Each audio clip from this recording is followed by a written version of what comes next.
A very pleasant afternoon to all our learners, our viewers, of course, our teachers who are also with us today, and of course, our dear parents who are also here with us this afternoon and always supporting and watching our E to Lie tutorial session for English 7. So let me just share my screen first. So as for today, of course, I am here. Unfortunately, Tutor Arnell is not here with us because he is attending to some important training.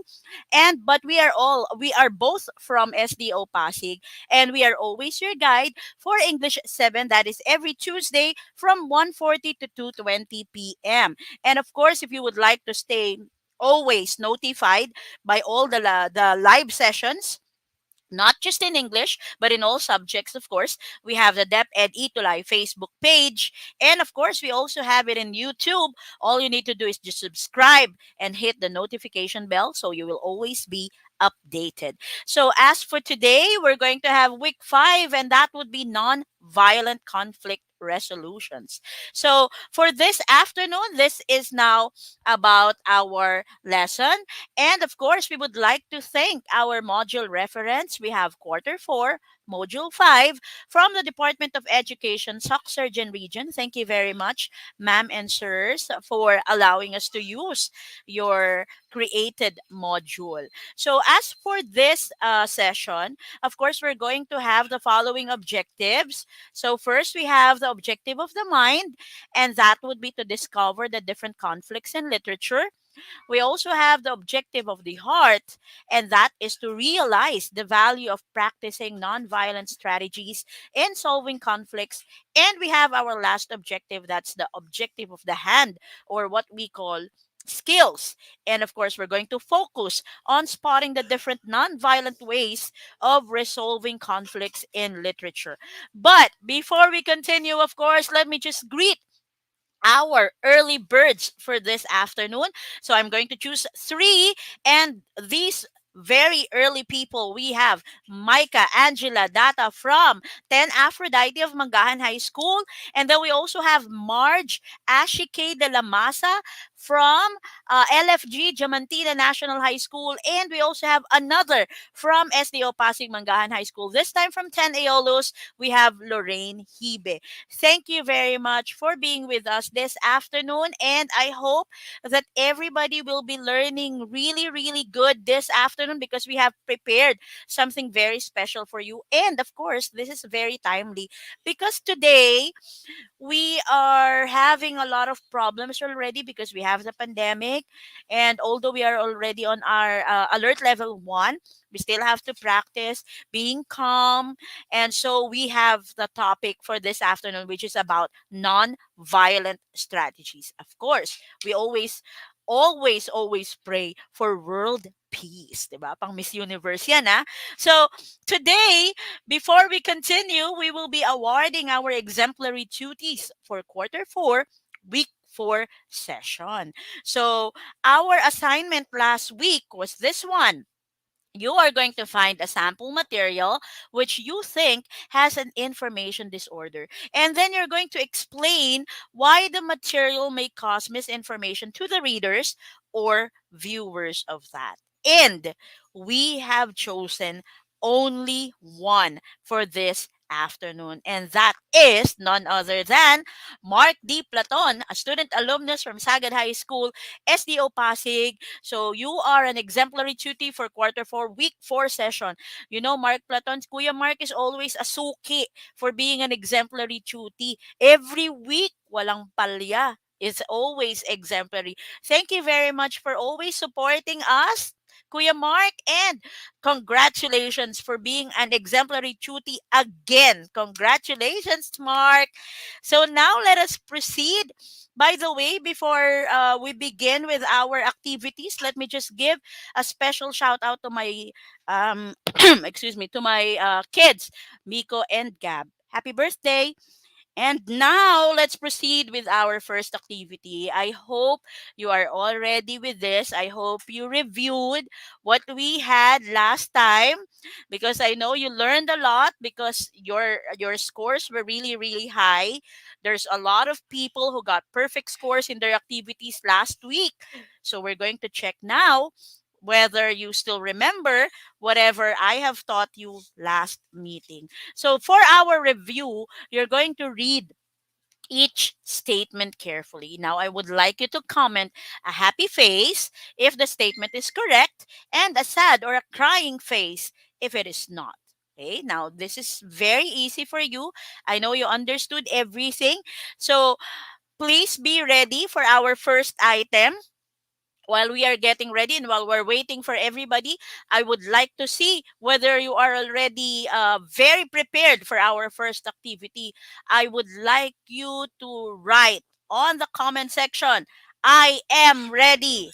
If you are already very, very excited for our first activity, please write on the comment section, I am ready. So we will see how many people have already been very much prepared. So we now have Jeric Garobo.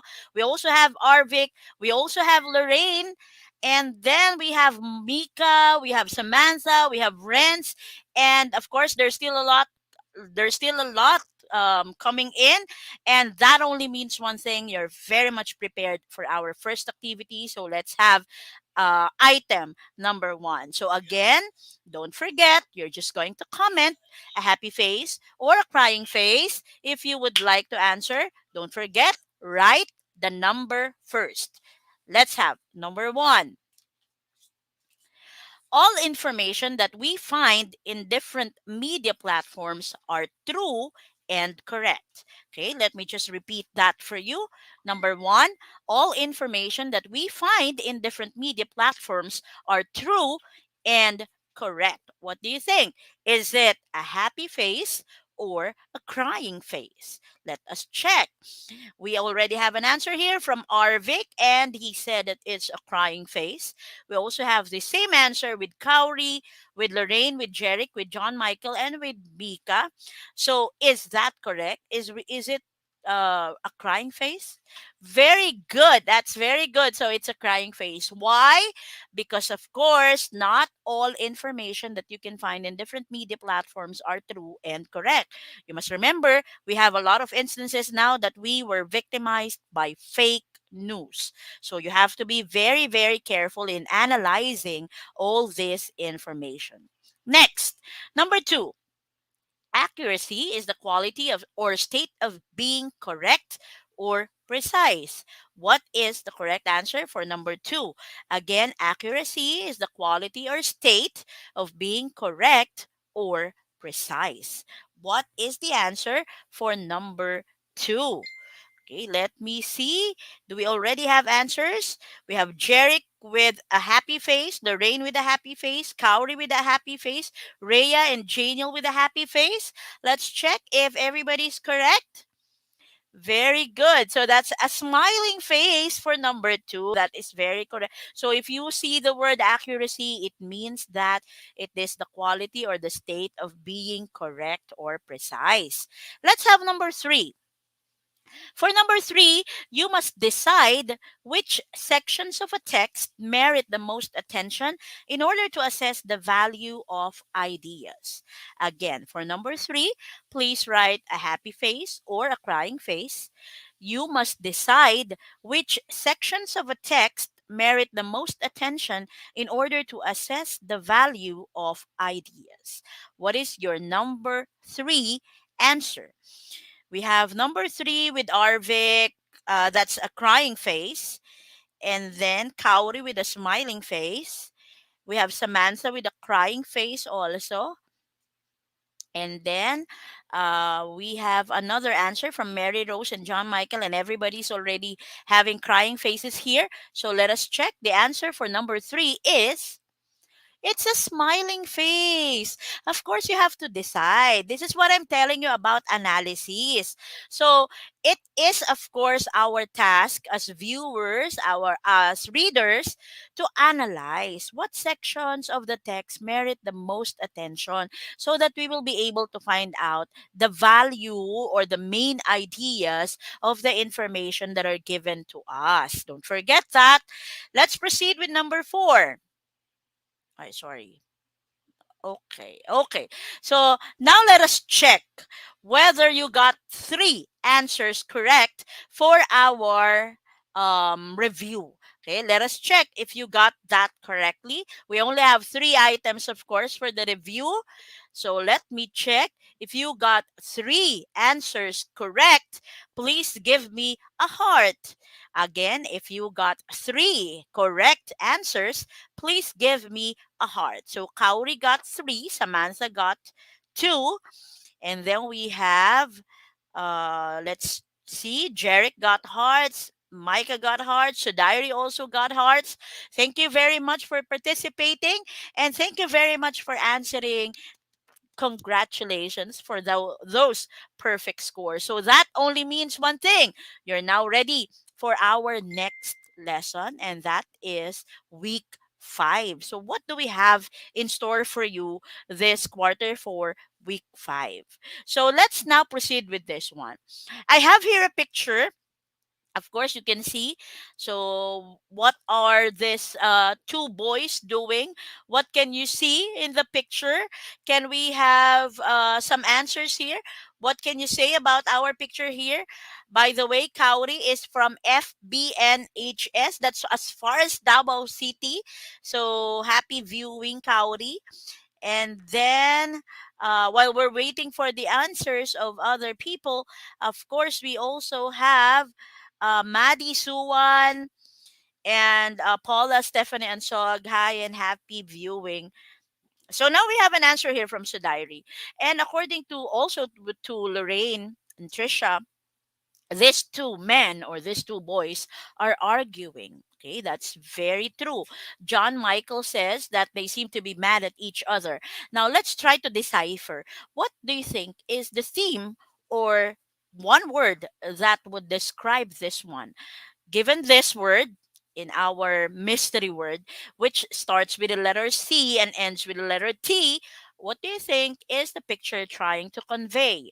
Again, what do you think is that word that starts with the letter C and ends with the letter T? Okay, let's try to find that out. What do you think is the answer? Now we have an answer from John Michael and from Micah. They say it's conflict. So very, very good. That is really a conflict. So what can you say about a conflict, by the way? What is a conflict? Okay. Conflict. Okay. So while we're waiting, we have Rafael Jonko. That's from 10 Aphrodite USS. Okay. Now let us have the next question now. What is a conflict? Okay. What do you think is a conflict? Can you give me some terms that would describe or some definitions, short definitions of the word conflict? When you hear the word conflict, what comes to your mind? Where do you usually read about it? What do you usually do with it? Come on. What is a conflict? So, what comes to your mind when you hear the word conflict?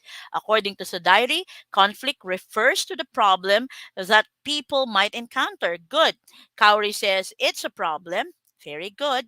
Lorraine is a disagreement about something. The same with Janiel, a disagreement or argument. According to Micah, it is where the problem occurs between characters. And to Samantha, conflicts is what causes an argument. Very, very good. Those are all correct. So, conflict, of course, is one of the elements of the story.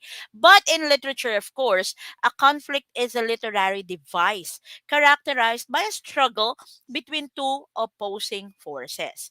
Conflict provides crucial tension in any story. Like what they say, if there's a story, there has to be a conflict. No conflict, no story. Okay? So, and it is used to reveal a deeper meaning in a narrative while highlighting characters' motivations, values, and weaknesses.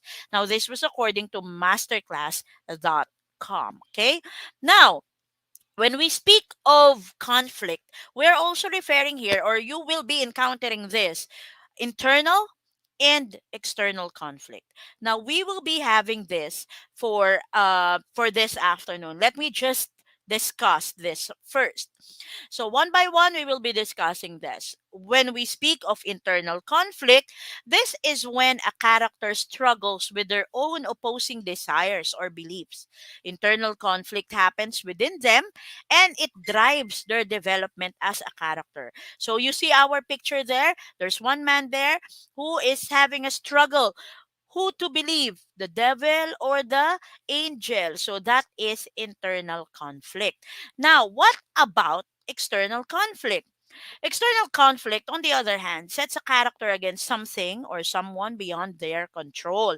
So, external forces stand in the way of a character's motivations and create a tension as the character tries to reach their goals. Okay, so that is external conflict. Now, let us dig deeper into this literary conflicts. You might be thinking about how can I say or how can I categorize particular conflict. So this is what you're going to do. Of course, I know you know a lot of stories, you've been watching a lot of movies, and we will be dealing with this particular topic now. First, of course, we have man versus self. Okay, or man versus himself. For example, just like our picture there, if you cannot really think of, or if you are still thinking of a decision to make, that would be a problem, right? So if you are thinking of the bad side or the good side and you're having problems with it, that is man versus self. Okay, so that's our first literary conflict. Now, another thing, of course, is when you are fighting with another person, which is like the bida or the contrabida or the protagonist and antagonist of a certain movie.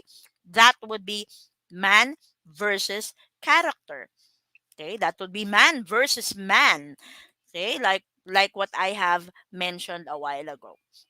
Next, what would be our third type of conflict?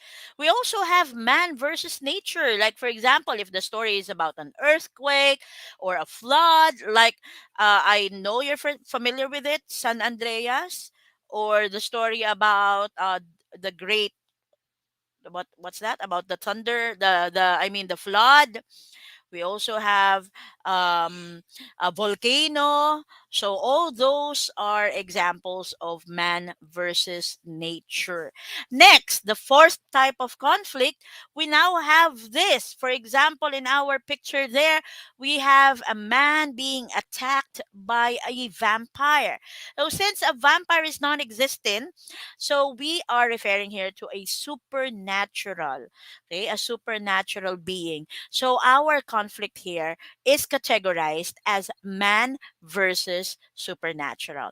Other examples for that would be, of course, if you are scared of a ghost in a movie, like for example, if the movie is sci-fi, or if, oh, like Predator perhaps, or for example, we have Ghostbusters. So that would be man versus supernatural. Okay. Next, what about the next one? We also have this. So we have robots here fighting with a man. So this time, this is man versus technology.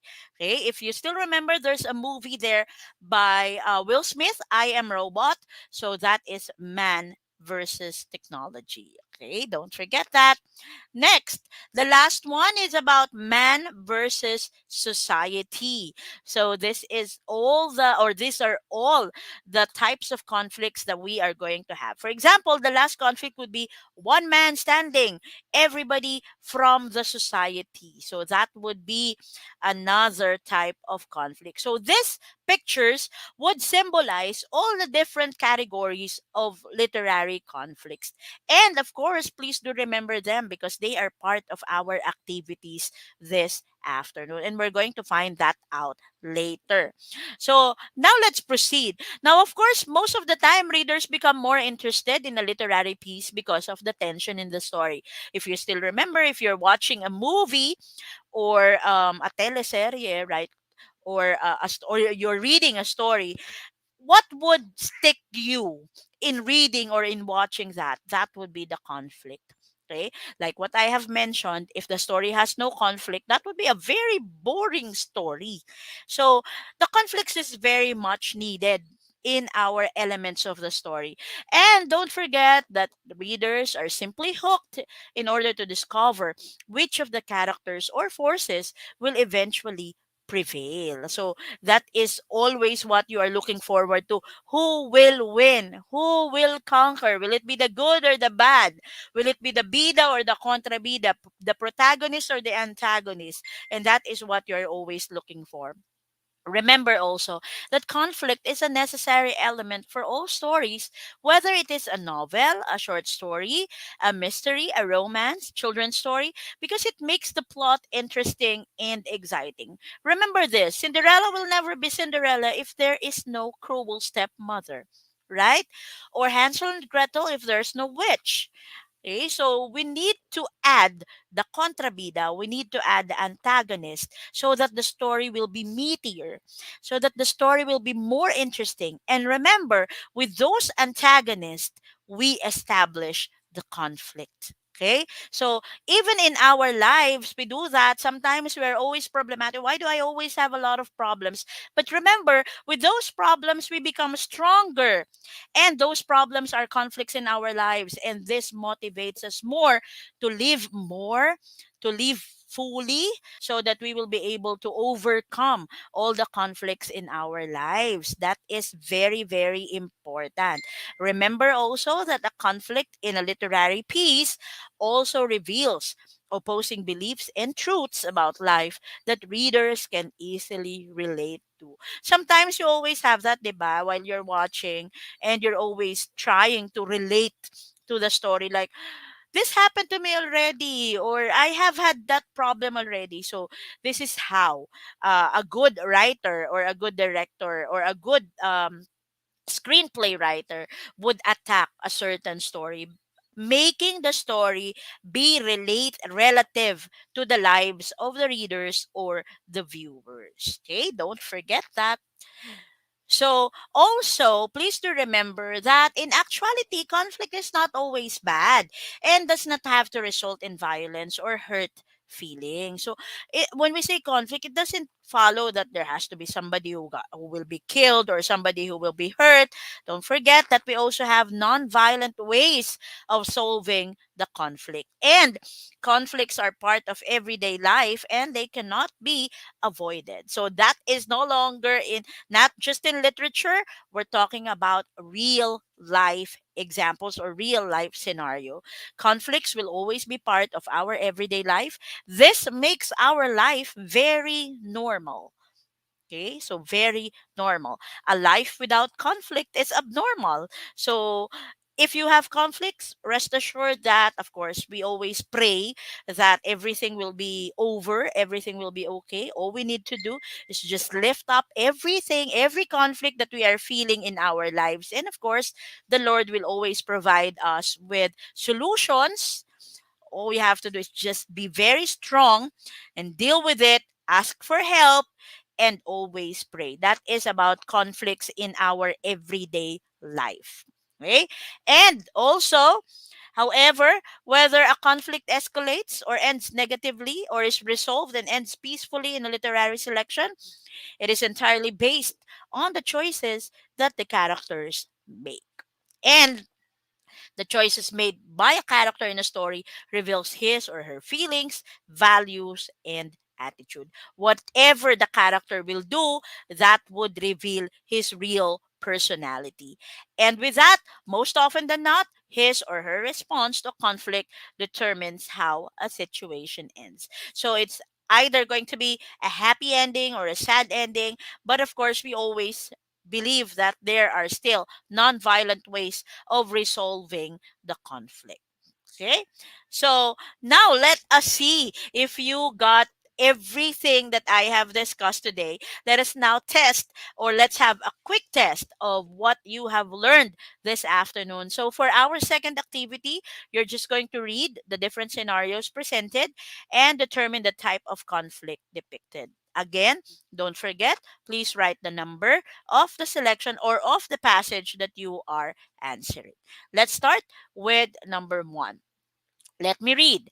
Anna had just given birth to a healthy baby boy. Her husband is the lone breadwinner of the family. As such, she has to tend to all their children, ages 6, 4, and the newborn. Aside from this, she also has to do all the household chores. Anna felt tired and helpless. She started to be irritable and easily gets angry. She has postpartum symptoms. Postpartum is the period just after delivery, as with postpartum depression. Postpartum refers to the mother and postnatal to the baby. The question is, what type of conflict does passage 1 show us? Okay? What type of conflict does passage 1 show us? Okay, let us have the answers. Please type in your answers in our comment sections. And while we're waiting, let me just read the following. Josa Espiritu from Diamantina National High School, grade 7 Hope. We also have Ashley Kate David from Bekuran High School. And then we also have Jeneline Historico from 10 Aphrodite. And then we also have Katrina Camille Kainday from 10 Apollo.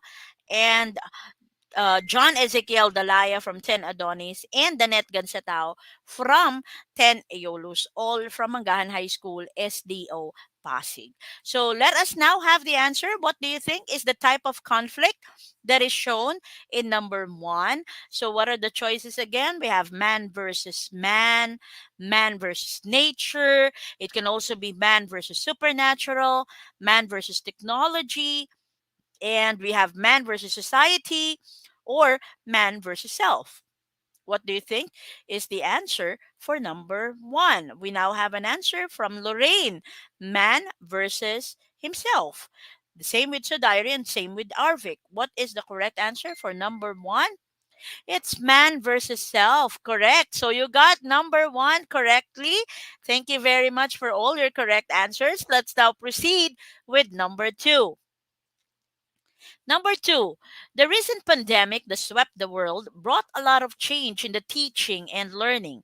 Classes shifted to modular and online. Both students and teachers use technology in teaching and learning. Parents grappled between their works and household chores to help their kids learn. But many learners struggle in using laptops and gadgets. Yay, now this is something that you can relate, right? What do you think is the type of conflict in number two? We have an answer here from Micah and from Trisha, man versus technology. Let's see if that is correct. Very good. That's man versus technology for number two. Let's have number three. A newly transferred neighbor discovered that the house they are renting has some ghosts living in it. The family experienced strange things happening at night. What do you think is the answer for number three? What type of conflict does number three have? Okay, it's a neighbor and the ghosts. Okay, I don't want to live in that type of house. I know you don't want to do have that also. We now have an answer here from um Paula and then Caliph, and we also have Renz, Mary Rose, and our answer is man versus supernatural. Is that correct? Okay, we now have man versus supernatural. Thank you very much for all your correct answers. Let's now proceed with our fourth type or fourth item. Let's have number four. Residents of Makilala, North Cotabato, were hit the most by the recent series of earthquakes. It resulted to destroyed homes, buildings, and schools. What do you think is the type of conflict for number four? Okay, let's have number four. What type of conflict for number four? Okay, we now have Arvik with man versus nature, Venice with man versus nature, and the correct answer for number four is man versus nature. Very good. Okay, so okay, now let's proceed with number five. Number five, the teacher was busy discussing her lesson when suddenly two of her students suddenly got engaged in a punching duel. She found out that the boy who delivered the punch was a victim of bullying and that he cannot take it anymore. This is very rampant in schools, bullying. What do you think is the correct answer for number five? We have Micah with the first answer, and that's man versus man. What is the answer for number five? Let us check if Micah is correct. Very good, Micah Data. Man versus man. Very good. Now let's check if you got five correct answers for testing one's knowledge. If you got five, please give me a happy face. Again, if you got five answers correct, please give a happy face. That is for testing one's knowledge. That's our second activity for this afternoon. So Diary got a lot of happy faces here. Same with Arvik and Micah and Danette and Samantha and Nick and Mary Rose and John Argo and Venice. Congratulations and good job for everyone who got five. Thank you very much. That only means that you really listened and you really know our topic for this afternoon. So we can now proceed with our next activity. So this is for evaluating one's knowledge. This time, you're going to identify the conflict and you're going to suggest non-violent ways on how to solve the conflict. So you'll have a longer answer here to type on our comment section. So let's have number one. Okay, for number one, this is our passage. Mina and Letty both grabbed a chair towards a computer in the library for their research works. Both claimed that they needed such time on the internet for their research study. Okay, now the question is, what type of conflict is presented? Okay, what do you think is the conflict presented for this particular story? Again, that's Mina and Letty. Okay, grabbing a chair towards the library or the computer in the library. And they are, of course, needing that time. Okay, and according to Trisha, it's man versus man. Same with Arvik. Let us check. Very good. That's man versus man. So now we have already identified the conflict. Let's proceed with the next question. Okay. Still the same story. How would you resolve this kind of conflict inside the library? Yeah. Remember that the conflict or the resolution must be non-violent. Okay, what are you going to do if you were Mina or Letty? How are you going to resolve this kind of conflict while you are inside the library? So, what are you going to do? Okay, let us say. Let us see. What are your answers now? So we are now dealing here with how to resolve an issue non-violently. So we have an answer here from Sudayari. The other one must adjust and just get another chair to settle the problem. That's good. It's very good. That's non-violent. So no fighting. Okay, let's have another answer. So we're going to wait. John Michael Janko, provide them with another chair. Very good.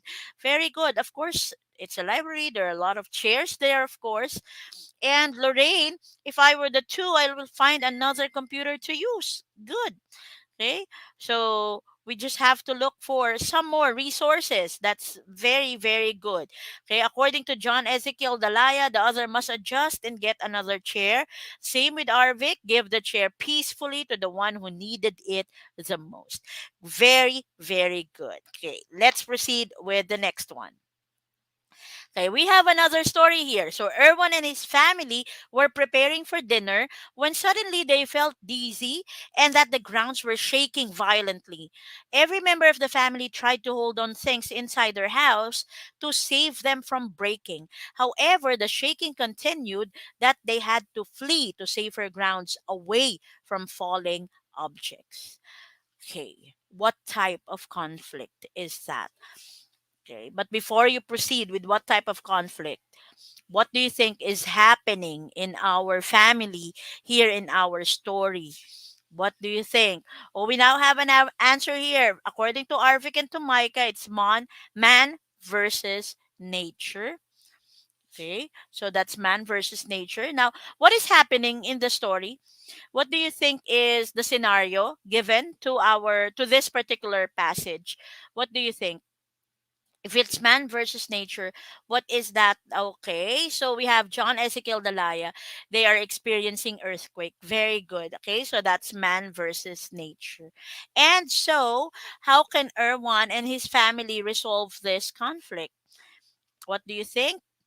Okay, you're correct, Danette. They are experiencing an earthquake. The same with Lorraine. Okay, what do you think?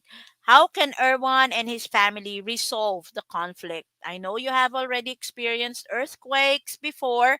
Now, what do you usually do if there's an earthquake? Okay. What will you be doing if this would happen? Of course, I'm not praying that this would happen. We don't want this to happen. But if ever you will be like Erwan and his family here, how are you going to resolve this conflict of man versus nature? According to Kauri, we have to be calm and find the safe place to hide. Very good. And then, according to Lorraine, they need to evacuate to the nearest evacuation center. That's good. And to Micah, they must do the duck cover and hold and just wait until the shaking stops. Very good. Arvik also is hide under the table and don't go outside. And according to Paula, they must remember the duck cover and hold, which is essential. And John Michael Janko, the best choice to do is evacuate to a safer place and, if possible, assist others while evacuating too. That's a very good answer. You did not just save yourself, but you also helped others to be safe. That's very, very good. And I commend the answer of John Michael Janko. That's very good. So now, our last question is this one. Why do we have to resolve conflicts non-violently? Why do we have to do that? Can we not just resolve conflicts even in a violent way? Okay. Why do we have to do it non-violently? Okay. So there are still some answers here while we're waiting for them. According to Janiel, we proceed to the disaster preparedness plan that is given to the community. By following those plans, they will be able to save their lives. That's very good. Okay, and to William, duck cover and hold to safe place until the shaking stops, then go to an evacuation center. Good. Now I know you have very, very good DRRM coordinators. You're very trained in earthquake, disaster, and other disasters preparedness, right? So for number five, according to Lorraine, to avoid getting hurt, okay, or getting others be hurt. Okay, so that's very good. We need to do that so we will not hurt ourselves and we will not hurt other people. According to the net, we should resolve conflicts non-violently so no one will be harmed by calmly fixing an issue safe and sound. That is correct. And of course, according to Micah, which is by just analyzing how will you solve the problem without thinking to do something violently to someone or something. According to Kauri, we prevent problems and getting others hurt. Very, very good. And you are very congratulations to everyone. Now, if you got a five for evaluating one's knowledge, please give me a clapping hand emoticon. Okay, those hands are for you as congratulations for doing good in this afternoon's activities. So again, if you got a five, please comment a clapping hands emoticon. Yan, we now have clapping hands from Micah, from Lorraine, from Arvic also. And that only means that you got perfect scores. Congratulations. Great job, everyone. And thank you very much for learning with me. So, in summary, remember that a conflict is a literary device characterized by a struggle between two opposing forces, which can be yourself or others, and it can be internal or external. And of course, we have to follow. It can be man versus man, or man versus self, man versus man. It can also be man versus nature, man versus supernatural, man versus technology, and man versus society. Don't forget that. And of course, conflict is not always bad and does not have to result in violence or hurt feelings. And it would always be a part of everyday life and they cannot be avoided. And with that, let us check if we were able to do everything or our objectives for this afternoon. Did we discover the different conflicts in literature? Yes, we did. Did we realize the value of practicing nonviolent strategies in solving conflicts? It's also a check. And the last one, did we spot the different nonviolent ways of resolving conflicts in literature? Very, very true. Okay, so all our objectives were met, and that only means that you're ready for the assignment. And for the assignment, using your favorite movie, I would like you to provide the following details. First, what do you think is the conflict of the story? Number two, what type of conflict was given? And of course, how will you resolve the conflict non-violently?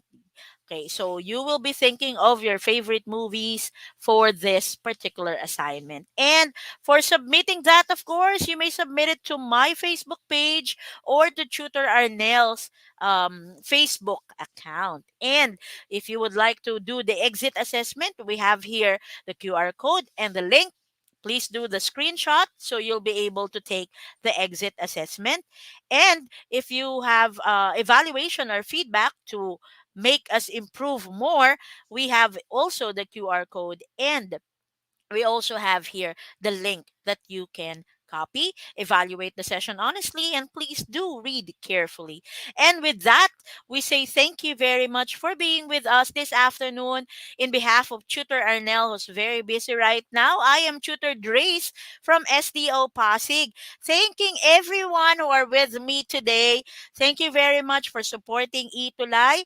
Thank you very much also to our team of the English Junior High School Itulay tutors, headed by our program head, Miss May Sevilla. And up next, we have Tutor Rubilin and Tutor Jovet for English 8. Learn with them also. That's all for this afternoon. Goodbye, everybody, and God bless. Take care.